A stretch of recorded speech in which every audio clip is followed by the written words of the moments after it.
ప్రశ్నిస్తూ గిట్టుబాటు ధర కొనే విధంగా డిమాండ్ చేస్తూ పెద్ద ఎత్తున ఇవ్వాలనుకున్నటువంటి విజ్ఞప్తులకు సంబంధించి కొన్ని జిల్లాల్లో ఎమ్మెల్సీ ఎన్నికల కోడ్ ఉన్నందువలన 11వ తారీఖు నుంచి దాన్ని 13వ తారీఖుకి పోస్ట్పోన్ చేయటం అయిందనే విషయాన్ని వైఎస్ఆర్సీపీ నాయకులు, కార్యకర్తలు, ప్రజలు, రైతాంగం గుర్తించాలని ఈ సందర్భంగా ప్రకటన రూపంలో తెలియపరుస్తూ ఉన్నాం. ఇకపోతే అసలు విషయానికి వస్తే,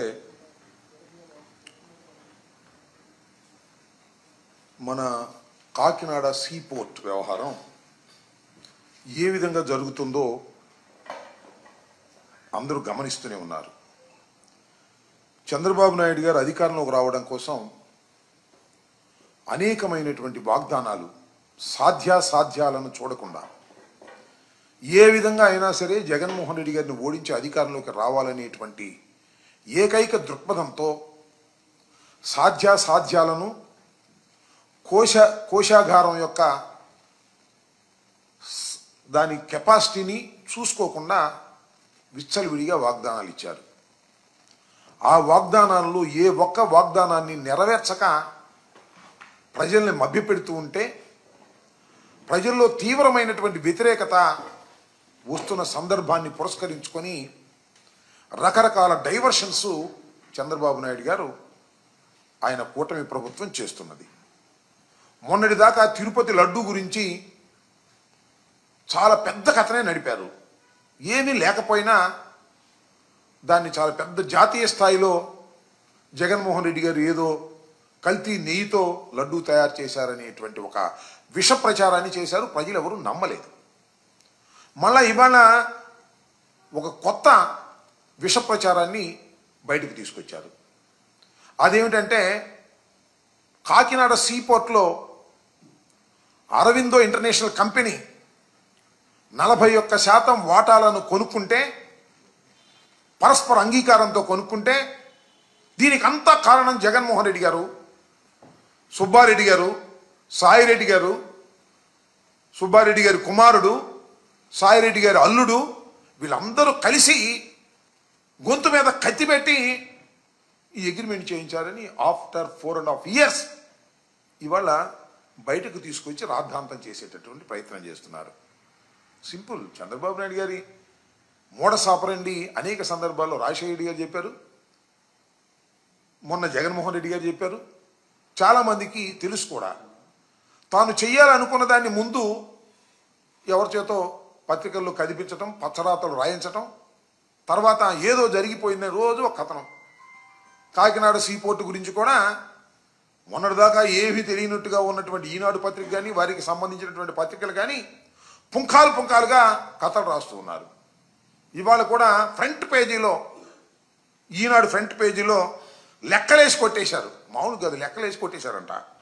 కాకినాడ పోర్టు సెజ్లో వాటాలు గుంజుకున్న కేసులో ఆ ఆడిటింగ్ కంపెనీ విజయసాయిరెడ్డికి నామినీ అంట. ఈ auditing company PK Sridhar and సంతానం ఎల్ఎన్పి.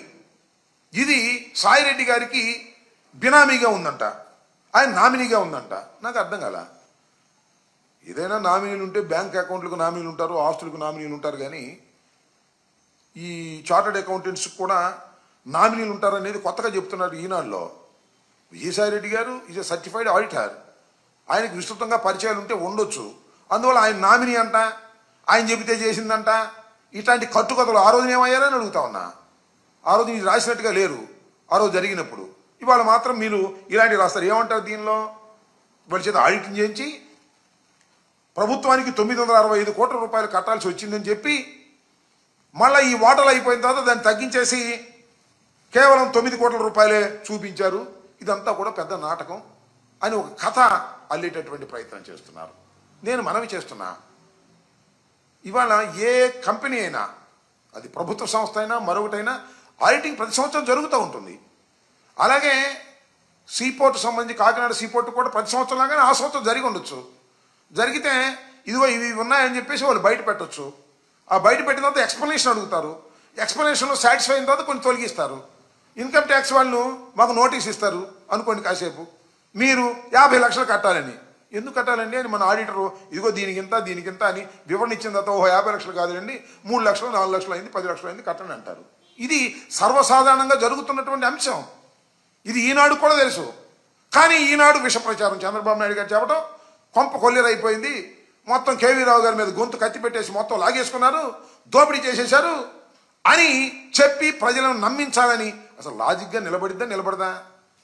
అసలు చట్టానికి నిలబడదా? ప్రజలు నమ్ముతారా నమ్మరా ఇవన్నీ అనవసరం.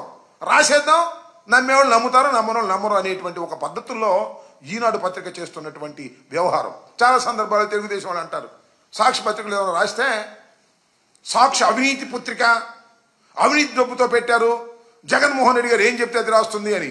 ఇవాళ మీదేం పత్రిక అంటున్నా ఈనాడులో పత్రికలో రాస్తున్నటువంటి రాతల గురించి కాదు, అసలు ఈనాడు పుట్టకేంటని అడుగుతా ఉన్నా. ఈనాడు అనేదే మోసపూరితమైన పత్రికగా పుట్టింది.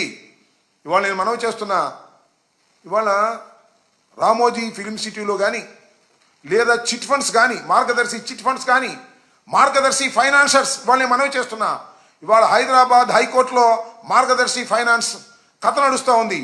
రామోజీరావు గారు చట్ట విరుద్ధంగా డిపాజిట్లు సేకరించాడు అనేది చాలా స్పష్టంగా ఇవాళ ఆర్గ్యుమెంట్ జరుగుతూ ఉన్నాయి. ఉండవల్లి అరుణ్ కుమార్ గారు వేసిన పిటిషన్లో. అంత అవినీతి పత్రిక మీది. ఈ పత్రిక చంద్రబాబు నాయుడు గారు కాపాడుతున్నటువంటి పత్రిక ఇది. చంద్రబాబు నాయుడు గారి కోసం కథలు రాసే పత్రిక ఇది. అలాంటి పత్రిక మీద పత్రికలో ఇవాళ పుంఖాలుగా సాయిరెడ్డి గారి మీద వీళ్ళ మీద పరస్పర అంగీకారంతో 41.12% తీసుకుని మార్పు చేసుకుని ఆర్ఓసి దగ్గర వీటన్నిటి దగ్గర కూడా మార్పు చేసుకుని ఓ చట్టబద్ధత పొందినటువంటి దాన్ని ఇవాళ అధికారంలోకి రాగానే ఆ కేవీరావుని బొట్టు రావడం, అబ్బాయి నువ్వు కంప్లైంట్ ఇవ్వడం, నీకేం కావాలో చేసి పెడతామని చెప్పడం, లేదా బెదిరించడం, లేదా బొట్లో వేసుకోవటం. అదేమంటే మావాడు కాబట్టి వేసుకోవడం, ఆయన మీద కంప్లైంట్ ఇవ్వడం, రిజిస్టర్ చేయటం, లుకౌట్ నోటీస్ ఇవ్వడం, వీలైతే అన్నలను లోపలేసేస్తామని బెదిరించడం. This is the blackmailing politics Chandrababu Naidu garu ఆడుతున్నారు. దాహం తీరలా ఆయనకి. ఇన్ని కోట్లు సంపాదించినా, ఇన్ని ఆస్తులు సంపాదించినా దాహం తీరలా. జగన్మోహన్ రెడ్డి గారి మనుషులు కానీ, జగన్మోహన్ రెడ్డి గారికి సన్నిహితంగా ఉండేవాళ్ళు కానీ, ఆయన సామాజిక వర్గానికి సంబంధించిన వారు కానీ డబ్బులు సంపాదించుకుంటే సహించకూడదు. వాళ్ళు సంపాదించుకుంటే రేపు ఏదన్నా మన అధికారానికి ఇబ్బంది వస్తుందనేటువంటి ఉద్దేశంతో నేను మనవి చేస్తున్నా. 500 కోట్ల రూపాయలు ఇచ్చారండి ఈ అగ్రిమెంట్ చేసుకున్నప్పుడు. 41.12కి 500 కోట్లు 949 కోట్ల రూపాయలు ఇచ్చి చేసుకుని ఊరిని అబ్బాబురిగా చేసుకోలేదే, అన్నీ అయిపోయినాయే. ఆ తర్వాత మళ్ళీ వాళ్ళ మేము అధికారంలోకి వచ్చాం కాబట్టి ఈ కేసులు తోడదాం, ఈ ప్రాపర్టీస్ డిస్ప్యూట్స్ తేల్దాం, ఇబ్బంది పెడదాం, వీరుంటే నొక్కేద్దాం. నొక్కటం మీ వల్ల కాదని కూడా ఈ సందర్భంగా నేను మనవి చేస్తున్నా. అదేమంటే PKL Sridhar and company and సంతానం ఎల్ఎల్పి ఇదేదో బినామీ కంపెనీ అనో లేకపోతే సాయిరెడ్డి గారి సొంత కంపెనీ లాగా చెప్పేటటువంటి పరిస్థితులు మీరు తీసుకొస్తున్నారు. చాలా దుర్మార్గంగా చంద్రబాబు నాయుడు గారు ఈనాడు పచ్చపత్రికలు వారికి ఉన్న బలాన్ని ఉపయోగించేటువంటి కార్యక్రమం చేస్తున్నారు. ఇంకోటి కూడా చెప్తున్నా, నేను డైరెక్ట్గా కేసే పెట్టొచ్చుగా. మొట్టమొదటి రోజునే అటు బెటరు. ముందు ఒక ఆయన పంపించారు మహానుభావుడిని, వెళ్ళి ఆయన పీడిఎస్ రైస్ పట్టుకుంటా అన్నాడు. అది పట్టుకోవాలా, సీజ్ ది షిప్ అన్నాడు. అది కాల, అసలు సీజ్ ది షిప్ కాదురా బాబు, మొత్తం పోటీనే చేద్దాం అనుకుంటున్నారు. ఏంది నాకు అర్థం కాల. మొట్టమొదటి చెప్పొచ్చుగా. కానీ ఒక్క విషయం మాత్రం నాకు బాగా నచ్చాడబ్బా, చంద్రబాబు నాయుడు గారు పవన్ కళ్యాణ్ గారిని ఎంత చక్కగా ఉపయోగించుకోవాలో అంత చక్కగా ఉపయోగించుకున్నాడు. ఎందుకో తెలుసా, ఈ కేవీ రావు అనే వ్యక్తి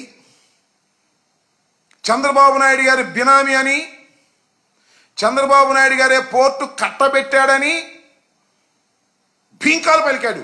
ఎవరు? పవన్ కళ్యాణ్ గారు. ఎప్పుడు? 19 ఎన్నికల్లో ఉపన్యాసం చెప్పాడు. ఇది అన్యాయం, అక్రమం, దోపిడీ, కేవీ రావుకి మొత్తం కట్టబెట్టేశాడు. అన్ని కేకలేసావే. ఇవాళ వెళ్ళి కేవీ రావు గారికి డిస్ప్యూట్కి ప్రారంభోత్సవం చేసి వచ్చాడండి. సీజ్ ది షిప్ కాదు, దీనికి తగాదాకి ప్రారంభోత్సవం చేసి వచ్చాడు పవన్ కళ్యాణ్ గారు. చక్కగా ఎందుకు ఇచ్చావయ్యా, నువ్వు ఉప ముఖ్యమంత్రివి, నీకు ఇండివిజువాలిటీ ఉంది, చాలా సిన్సియర్గా ఉంటాను అని చెబుతున్నావు. ఎందుకు ఈ వ్యవహారం, ఈ దొంగ వ్యవహారం నువ్వు ఎందుకు వెళ్ళా? డబ్బులు తీసుకుంటున్నావా అంటే మావాడు మళ్ళీ కోపం. డబ్బులు తీసుకొని ఎందుకు వెళ్ళి ప్రజాసేవకి వెళ్ళావా? అసలు కేవీ రావుకి మన అరవిందోకి జరిగినటువంటి ఒడంబడిక సక్రమం కాదని ఎలా చెప్తారు మీరు అని అడుగుతా ఉన్నా. ఇలాంటి దుర్మార్గమైనటువంటి కార్యక్రమాలు చేసేటటువంటి పరిస్థితుల్లో ఇవాళ చంద్రబాబు నాయుడు గారు ఉన్నారు. అసలు చంద్రబాబు నాయుడు గారు ఏం చేసినా ఇలాగే ఉంటుంది, కామెడీగా. చాలా చిత్తం లోతుగా చూస్తే కామెడీగా ఉంటుంది. మీరు చూశారుగా, సీజ్ ది షీప్. హీరో పలికిన డైలాగా ఇది, కామెడియన్ పలికిన డైలాగా. మరి మా కూటమి వాళ్ళంతా మా హీరో అంటున్నారు. సీజ్ ది షిప్ అంటే షిప్ సీజ్ అవ్వాలిగా, సీజ్ కాదా? అవ్వదు. ఎందుకు కాదంటే సీజ్ ది షిప్ అని ఆయనకి ఆ పవర్ లేదు, రాష్ట్ర ప్రభుత్వానికి ఆ పవర్ లేదు. అంటే అది హీరో డైలాగా, కామెడీ డైలాగా? It is purely comedy dialogue. కాబట్టి ఈ సందర్భంగా నేను చెప్పదలుచుకున్నది ఏమిటి అంటే, చంద్రబాబు నాయుడు గారు వ్యవస్థల్ని భ్రష్టు పట్టించి వ్యవస్థల్ని తనకు అనుకూలంగా వాడుకుని తన కుమారుడికి ఏదో కట్టబెట్టాలి, అధికారంతో పాటు వేలాది కోట్ల రూపాయలు కట్టబెట్టాలనేటువంటి దుర్బుద్ధితో ఇవాళ ఈ కార్యక్రమం అన్నీ చేస్తున్నారు. అసలు చెప్పింది చేయటం మన బాబు గారికి వింటామంట లేదంటే, ఉంటే నాకు చెప్పండి. మొన్న ఏమన్నాడు, బెల్ట్ షాపులు పెడితే బెల్ట్ తీస్తా అన్నాడు. అసలు బెల్ట్ షాపులు లేనిది ఎక్కడ చెప్పమంటున్నా ఈ రాష్ట్రంలో. అందరిని ఆలోచించమని మనం వచ్చేస్తున్నా. బ్రాందీ షాపులు ఎవరైనా ఓటర్లు అడిగారా, డొక్క పగలు తీసేస్తానంటున్నాడు. అడగనోడు ఎవడో చెప్పమంటున్నా నేను ఈ రాష్ట్రంలో. మీ తెలుగుదేశం ఎమ్మెల్యేలు అడగని వాళ్ళు ఎవరో చెప్పండి. అడగని వాళ్ళు ఎవరైనా ఉంటే వాళ్ళకి పెద్ద సన్మానం చేద్దాం. కానీ ఊరుకోడంట చంద్రబాబు నాయుడు గారు బెల్ట్ షాపుల గురించి కానీ లేకపోతే మందు షాపుల గురించి కానీ ఎవరైనా ఓటర్లు అడిగితే సహించే ప్రశ్న లేదంట. బీంకాలు పరుగుతూ ఉన్నాడు పిట్టల దొరలాగా. అందరూ కొట్టుకు తినే భావించి బయలుదేరి విపరీతంగా కొట్టుకు తినేటువంటి పరిస్థితుల్లో ఇవాళ ఉంటే మీరు ఇవాళ మాట్లాడతారు. అంతేకాదు, అసలు ఏంది బియ్యంలో గొడవ ఏంది? సరే, కాకినాడ సీపోర్టు నువ్వు కాజేయడానికి ప్లాన్ వేసి బియ్యాన్ని దగ్గరికి చీమలు పంపినట్టుగా మా పవన్ కళ్యాణ్ పంపావు అనుకో, అది వేరే విషయం. బియ్యం దగ్గరికి చీమలు వెళ్తాయి కదా, అట్ట వెళ్ళారు. చివరికేమో పెద్ద చేప పట్టుకోవాలని చంద్రబాబు గారు తాపత్రయ పడిపోతున్నారు. బియ్యంలో వాటలు ఏంది ఎవరికబ్బా నాకు చెప్పు. నేను మనవి చేస్తున్నా, ప్రతి నియోజకవర్గంలోనూ 20 లక్షలు, 30 లక్షలు, 10 లక్షలు, 5 లక్షలు తీసుకొని ఎమ్మెల్యే ఎవరో ఒక పేరు చెప్పమంటున్నా నేను తెలుగుదేశం మొత్తంలో. టోటల్గా రైస్ ఎక్కడైతే ఉత్పత్తి జరుగుతుందో ఈ పీడిఎఫ్ రైస్లో మొత్తం వాటాలు తీసుకొని కాలం గడుపుతూ ఉంటే నువ్వేమో భీకర పోరాటాలు చేస్తున్నటువంటి ఫోజు పెడితే ఏం చెప్పాలి నేను నాకు అర్థం కానటువంటి పరిస్థితిని మనం చేస్తున్నా. అదేమంటే మొన్న ఏదో పయ్యావుల కేశవులు గారు ఫైనాన్స్ మినిస్టర్, ఆయన వియ్యం కూడా అంట, ఆయన షిప్ మొన్న వెళ్ళిపోయింది, సర్టిఫై చేశారు. మేము చెప్పిన తర్వాత అన్ని బ్రహ్మాండంగా తోసేయమని తోసేశారు. మళ్ళీ అప్పుడు షిప్ లోడ్ అవుతుంది. పయ్యావుల కేశవ్ గారు అంటాడు, మా వియ్యం కూడా ఎప్పటి నుంచో చేస్తున్నాడు కానీ బాయిల్డ్ రైస్ చేస్తాడు తప్ప రా రైస్ చేయడని. చేసేదంతా రా రైసే నిరూపించడానికి మేము సిద్ధంగా ఉన్నాం. అదేమంటే నాకును మా నానికి నాడు చెక్ పోస్టులు ఇస్తాయంట, మేము చెక్ చేసుకోవాలంట. మాకు చెక్ పోస్టులు ఇస్తాం, మేము చెక్ చేసుకుంటాం. మరి మీ ప్రభుత్వం ఏం చేసింది? గుడ్డి కూరల పళ్ళు దోవుతుంటుందా మేము చెక్ చేసుకుంటే? ప్రభుత్వం చేసింది ప్రభుత్వం చేయాలి, గాడి చేసింది గాడి చేయాలి, కుక్క చేసింది కుక్క చేయాలి. మీరు చేయాల్సిన పని చేయకోకుండా మమ్మల్ని చెక్ చేసుకోవడం అంటే మీ డొల్లతనం. మీ దగ్గర సరుకు లేదు, సరుకు లేకుండా మీరు మాట్లాడుతున్నారు. దోపిడీ రాజ్యం ఇది. తెలుగుదేశం అధికారంలోకి వచ్చిన దగ్గర నుంచి దోపిడీ చేయటమే పనిగా పెట్టుకున్నారు. ఏదో ఒక విధంగా వైఎస్ఆర్ కాంగ్రెస్ పార్టీ నాయకుల్ని కానీ వైఎస్ఆర్ కాంగ్రెస్ పార్టీకి సంబంధించినటువంటి సంస్థలను కానీ ఇబ్బంది పెట్టాలనే దుర్బుద్ధితో ప్రయత్నం చేసే కార్యక్రమంలోనే అరబిందో ఫార్మ్స్ని కూడా ఇబ్బంది పెట్టే కార్యక్రమంలో కేవీ రావు గారిని ఉపయోగించుకొని అడ్డం పెట్టుకొని ఈ కార్యక్రమాన్ని చేస్తున్నారు. ఇది ఫ్యాక్ట్ అండి. కంపెనీలు ఎన్ని మారుతున్నాయి, ఎంతమంది షేర్లు అమ్ముకుంటున్నారు. చంద్రబాబు అమ్ముకోలేదా? చంద్రబాబు అమ్ముకున్నా లేదా? అక్కడ దగ్గర రామోజీరావు గారు తమ షేర్లు అమ్ముకోలేదా? నాకు తెలియకడుగుతా. షేర్లు అమ్ముకోవడం, కొనుక్కోవడం, మళ్ళీ ఈ వచ్చిన డబ్బులని 449 కోట్ల రూపాయలు అరబిందో వాళ్ళు కేవీ రావు గారికి ఇస్తే అవి తీసుకెళ్ళి ఇంకో చోట ఇన్వెస్ట్ చేసుకొని ఆయన లబ్ధి పొందాడు. ప్రభుత్వానికి 20% వాటా ఉంది. ఆ రోజున చంద్రబాబు నాయుడు గారు కేవీ రావు కట్టబెట్టే రోజున మొత్తం అంతా కట్టబెట్టి 20% నామినల్ ప్రైస్ ఏమో దీనికి పెట్టి చేశారు. అసలు కేవీ రావు గారి దగ్గర నుంచి కొనదలుచుకున్నప్పుడు, కత్తి పెట్టి కొనదలుచుకున్నప్పుడు, గన్ను పెట్టి కొనదలుచుకున్నప్పుడు మొత్తం కొనేసేవాడుగా. 51% కొనేస్తే మొత్తం అంతా వెళదే కదా. చంద్రబాబుకి అలవాటు. చిట్ ఫండ్ సంస్థలో సహాయకుడిగా ఉన్నాడు కదా జేజే రెడ్డి అని. ఆయన కుటుంబం దగ్గర కత్తి పెట్టాడో గన్ను పెట్టాడో కర్ర పెట్టాడో పెట్టి ఆ మొత్తాన్ని లాక్కుని చేశాడనేది జేజీ రెడ్డి వారసులు వచ్చి కంప్లైంట్ ఇచ్చారు. కేసు రిజిస్టర్ అయ్యి ఉంది. దాని మీద కూడా ఎంక్వైరీ జరుగుతుంది. గుర్తుపెట్టుకోమని మనం చేస్తున్నా. ఈ విధంగా వ్యవస్థల్ని భ్రష్టు పట్టించి వ్యవస్థల్ని మేనేజ్ చేసి ఏదో ఒక విధంగా బురద జల్లాలనేటువంటి కార్యక్రమంలో చంద్రబాబు నాయుడు గారు పనిచేస్తున్నారు.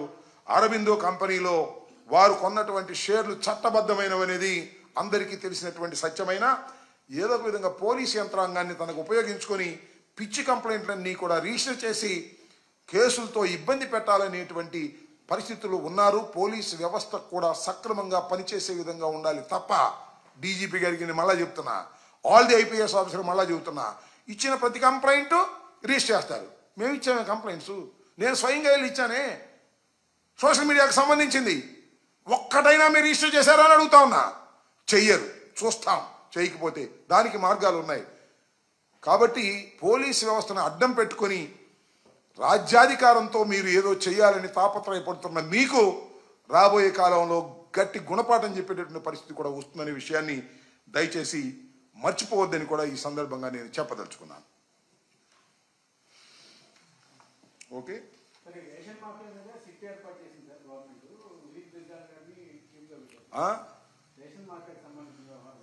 సిట్టా ఎన్ని సీట్లు ఏర్పాటు చేస్తారయ్యా? నాకు అర్థం కాలేదు. అదేంది, దాని పేరు ఏందండి? గంజాయి. గంజాయి మీద ఏదో ఈగలంట, పేర్లు బ్రహ్మాండంగా ఉన్నాయి. గంజాయి మీద ఈగలు, ఈగల్, దీని మీదేమో సిట్టు, మన లడ్డు మీద ఒక సిట్టు. ఏమని నేను తెలియకూడదు, చెప్పండి ఒక మాట. హోంమంత్రి గారు ఏమన్నారు పాపం అంటారులే మైక్ ముందు. గంజాయి 100 రోజుల్లో గంజాయి లేని రాష్ట్రాన్ని ఏర్పాటు చేస్తా. ఎన్ని రోజులు అయింది ఇప్పటికే? ఎక్కడ దొరకలేదు గంజాయి? చెప్పండి నాకు. గంజాయి దొరకలేదా? గుండె మీద చేసి చెప్పండి హోంమంత్రి గారిని, డీజీపీ గారిని. ఆ ఈగలను పెట్టి వాళ్ళని అడగండి. గుండె మీద చేసుకు చెప్పండి గంజాయి ఎక్కడ దొరుకుతుందో. అన్ని చోట్ల గంజాయి విచ్చలవిడిగా దొరుకుతుంది. ఇది అవాస్తవమా? బెల్ట్ షాపులు అవాస్తవమా? మద్యంలో వాటాలు అవాస్తవమా?